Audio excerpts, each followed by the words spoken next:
आप सोच क्या रहे हो? आशीर्वाद दो ना अपने कृष्ण को। अच्छा, सोच रहा हूँ कि लल्ला को क्या दूं।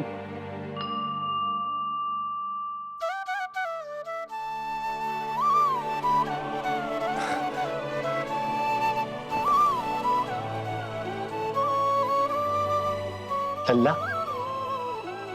तू स्वयं ही बता दे, तुझे क्या चाहिए?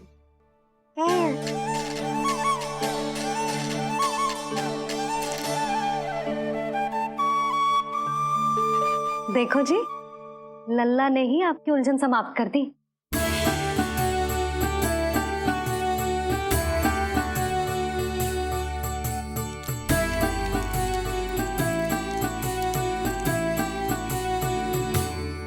मेरा आशीर्वाद कि तेरा ये नाम कृष्ण तेरी प्रजा के लिए बहुत हितकारी हो।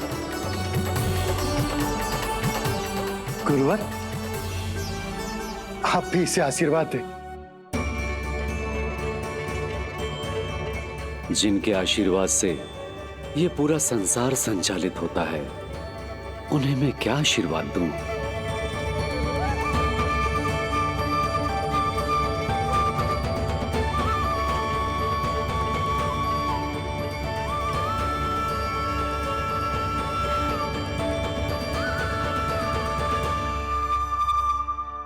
आपने तो मुझे मेरा नाम दिया है ऋषिवर। ये तो मेरा सौभाग्य था प्रभु कि आपने इस कार्य के लिए मुझे चुना। पर आपका कार्य अभी समाप्त नहीं हुआ ऋषिवर। एक विनती और है मेरी। आज्ञा दीजिए प्रभु, क्या करना होगा मुझे? बाबा को मेरी वास्तविक पहचान बतानी होगी आपको, और इन्हें इस बात के लिए मनाना होगा कि ये मैया को कभी भी मेरा सत्य पता ना चलने दे। पर प्रभु, मैं ये कैसे कर पाऊंगा? आप ही कर पाएंगे ऋषिवर, क्योंकि अब आप इस कृष्ण अवतार के मुख्य उद्देश्य दो लाभ होंगे। एक तो मेरे बाबा कंस के कारण होने वाली चिंता से मुक्त हो जाएंगे, और आवश्यकता पड़ने पर मेरी पहचान को मैया से सुरक्षित रखने में सहायता भी करेंगे।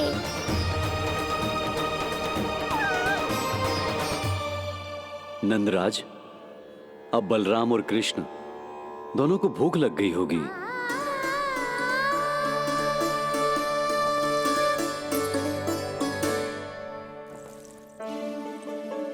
प्रणाम गुरुदेव। प्रणाम गुरुदेव।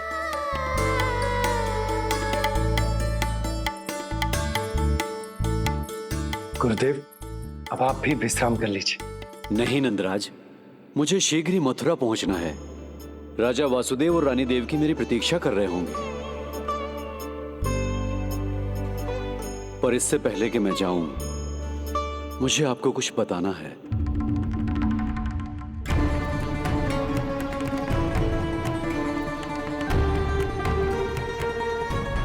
गुरुदेव, आपके ललाट पर बल पड़ गए। सब कुछ ठीक तो है ना? कहीं आप मुझे कंस के बारे में तो ना बताना चाहते?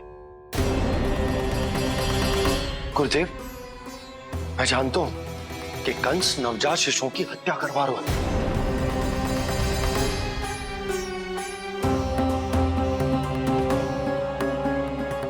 कंस नहीं, कृष्ण के बारे में कुछ कहना है मुझे।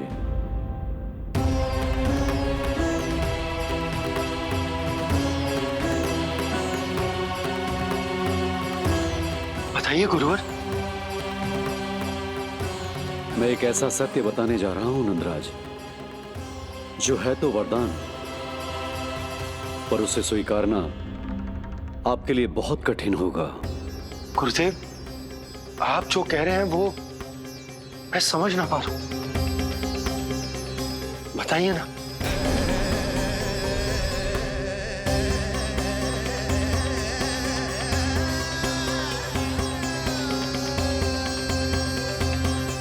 बताइए ना गुरुवर।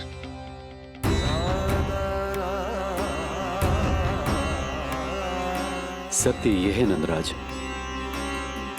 कृष्ण राजा वासुदेव के पुत्र हैं। कृष्ण राजा वासुदेव के पुत्र हैं। कृष्ण राजा वासुदेव के पुत्र हैं।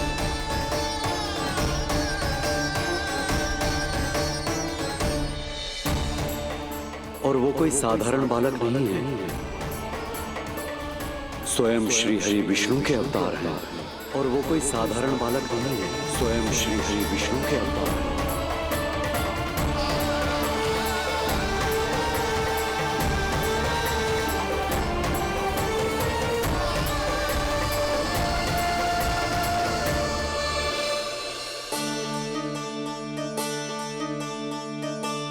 अशु विचित्र लग रहा है। कौन हो तुम? मैं हूं श्री विष्णु का अवतार। शिव, ये कैसे संभव है गुरुदेव? वो तो नन्हा सा बालक है।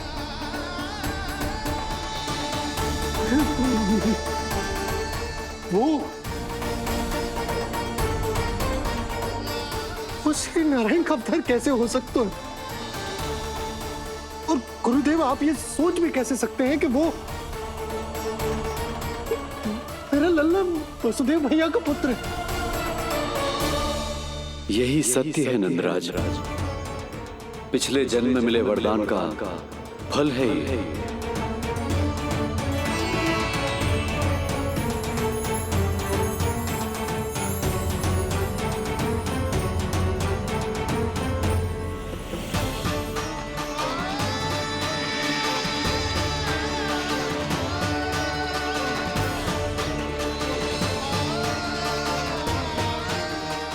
मैं आपकी संतान के रूप में अवश्य आऊंगा, किंतु उसके लिए आपको मेरे अगले अवतार के बाद एक और अवतार की प्रतीक्षा करनी होगी,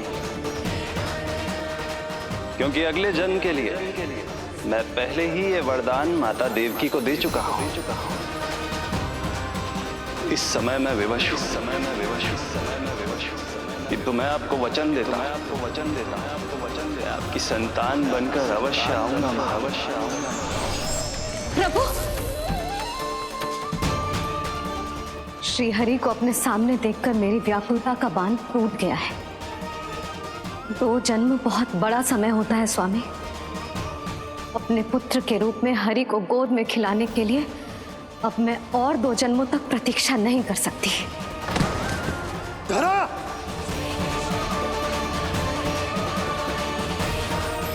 माता देवकी को मैं पहले ही वचन दे चुका हूं, इसलिए विधि के विधान के अनुसार मुझे उन्हीं का पुत्र बनकर जन्म लेना होगा।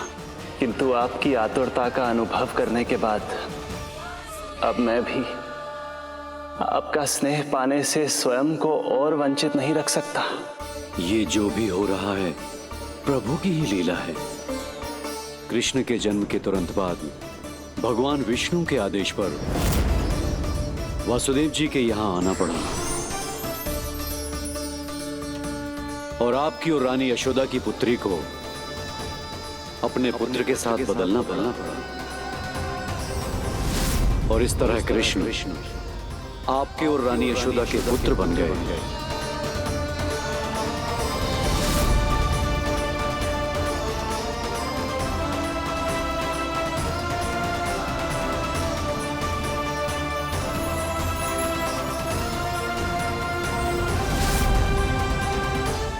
आपने सही कही थी गुरुदेव, कि सुनने में तो वरदान ही लगता, पर इसे स्वीकार करना होता ही कठिन। जब यशोदा को इस बात का पता चलेगा तो उसे कैसा लगेगा? अपने नाम का अर्थ अच्छे से सुनो है ना तूने? उसका हर एक अक्षर भगवान श्री नारायण से संबंधित है, जैसे उन्हीं का स्वरूप है तू। बस मैया, ये सत्य आपसे छुपा रहे, इसी कारण बाबा के लिए ये जानना आवश्यक है। फिर चाहे इसे स्वीकार करना उनके लिए कितना भी कष्टदायक क्यों ना हो। नहीं नंद, ये सत्य उन्हें आप नहीं बताएंगे। स्वयं प्रभु ने मुझसे कहा है किसी और प्राणी को इसके बारे में भनक तक नहीं लगनी चाहिए, और रानी यशोदा को तो बिल्कुल नहीं। गुरुवर, कंस के आक्रमणों की जानकारी यशोदा से पहले ही छुपाकर रखना कठिन था।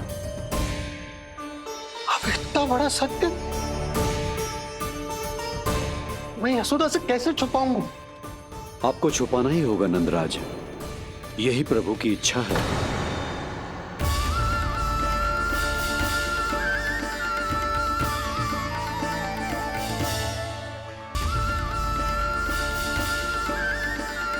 और क्यों गुरुवर? ताकि नारायण अपनी मैया की ममता का अनुभव कर पाए। यही तो उनके अवतार का मुख्य उद्देश्य है। मुख्य उद्देश्य? हाँ नंदराज, नर नारायण के अवतार में अपनी तपस्या करते समय प्रभु ने जो अनुभव किया था, उसके कारण ममता के सुख का अनुभव करने के लिए प्रभु व्याकुल हो उठे थे। ऐसा क्या हुआ था, मुझे भी बताइए।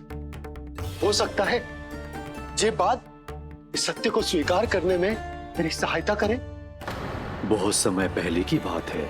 अनेक देवी देवता परम प्रभु विष्णु के पास बैकुंठ गए थे। वहां प्रभु की आंखों में आंसू देखकर वो सभी स्तब्ध रह गए।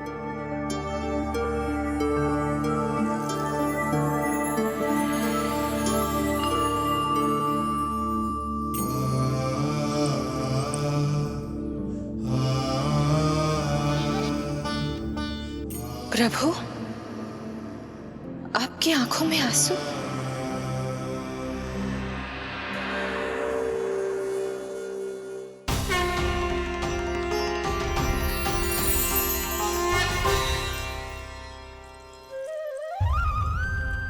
चिंता मत कीजिए, आप सब तो जानते हैं हिरण्यकश्यप को मारने के लिए मैंने नरसिंह अर्थात आधे मानव और आधे सिंह के रूप में अवतार लिया था। उस राक्षस का वध करने के बाद नर और सिंह दोनों भागों ने अलग अलग होकर नर और नारायण के रूप में पुनः जन्म लिया। वर्तमान में वो दोनों बद्रिकाश्रम में तपस्या कर रहे हैं।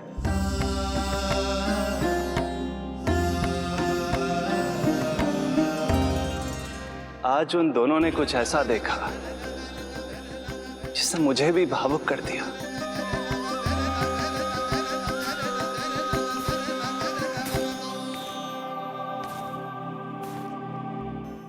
सखा, ये युवक कौन है? निकट के एक गांव के धनी व्यापारी का पुत्र है ये। प्रत्येक संध्या वन के उस पार ये अपनी प्रेयसी से मिलने जाता है और फिर रात्रि भर उस नर्तकी के साथ सहवास करने के बाद सुबह अपने निवास को लौट आता है। यदि यही इसका नित्य क्रम है तो फिर आज ये इतने तनाव में क्यों है?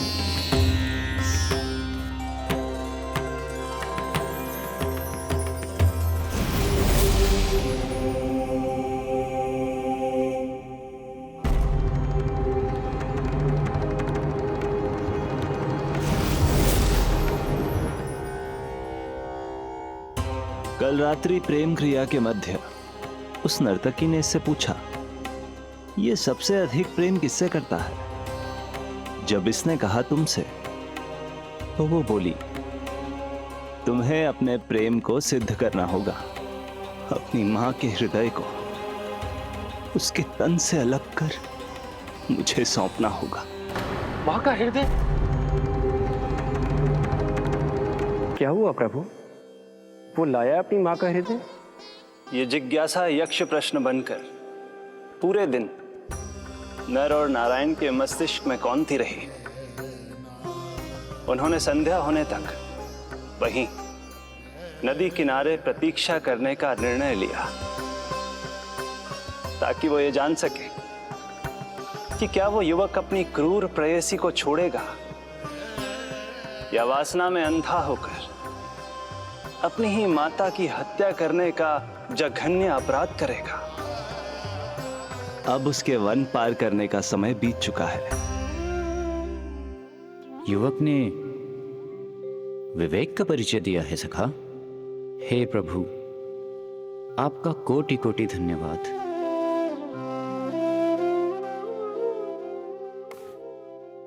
सखा,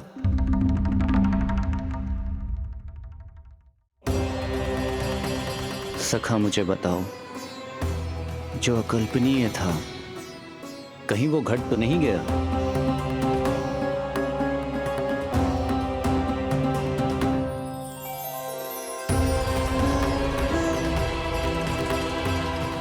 जब इस युवक की मां को इसकी प्रेयसी की क्रूर मांग के बारे में पता चला तो जो उसने किया वो इस समस्त संसार में केवल एक मां ही कर सकती है।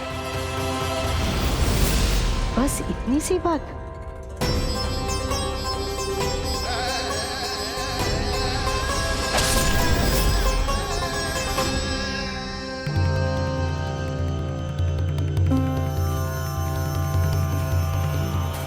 संभाल के मेरे बेटे, कहीं चोट ना लग जाए तुझे। संभाल के मेरे बेटे, कहीं चोट ना लग जाए तुझे। संभाल के मेरे बेटे, कहीं चोट ना लग जाए तुझे। ये तो उसकी मां की पुकार है। मां, मैंने क्या कर दिया मां? मां!